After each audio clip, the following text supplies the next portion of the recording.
सैनिक नवोदय आरआईएमसी की प्रिपरेशन कर रहे हो तो कुछ वर्ड मीनिंग जो बहुत इंपॉर्टेंट हैं किसी भी कॉम्पिटिटिव एग्जाम के लिए, तो वो सुन लो।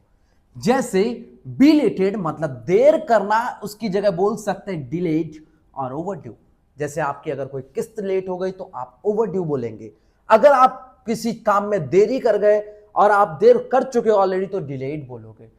अगर कोई चीज खत्म हो चुकी है या फिर बहुत ज्यादा देर हो चुकी है तो आप बिलेटेड बोलोगे। क्या बोलोगे? बिलेटेड। ये कई बार मरने के बाद भी इस्तेमाल करते हैं। बायस्ड, बायस्ड का मतलब एक तरफा हो जाना। जैसे दो दोस्तों के बीच में लड़ाई हो रही है and you are biased for one person, मतलब तुम एक इंसान के लिए पार्शियल हो गए, एक तरफा हो गए, तुम सिर्फ अपने दोस्त की तरफ हो गए, एक दोस्त की तरफ हो गए, तो क्या हो गया? पार्शियल हो गए। पार्शियल मतलब अधूरे, एक तरफ आधे।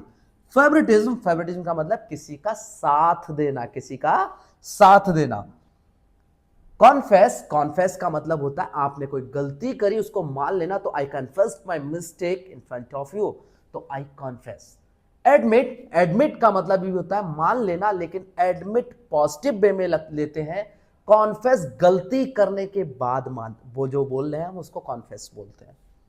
कॉन्ट्राडिक्ट, कॉन्ट्राडिक्ट का मतलब होता है किसी चीज के अपोज में कुछ बोलना। जैसे किसी ने बोला कि क्लास अच्छी है, फिर दूसरे ने बोला लेकिन हल्ला हो रहा था, तो it contradicts the first fact. क्या कॉन्ट्राडिक्ट मतलब? उसने उसको अपोज कर दिया या डिनाई कर दिया। डिनाई मतलब होता है बिल्कुल मना करना। तो कॉन्ट्राडिक्ट और डिनाई एक जगह पे यूज नहीं होते। डिनाई जब यूज होगा जब किसी ने आपसे हेल्प मांगी and you deny for the help, आपने मना कर दिया।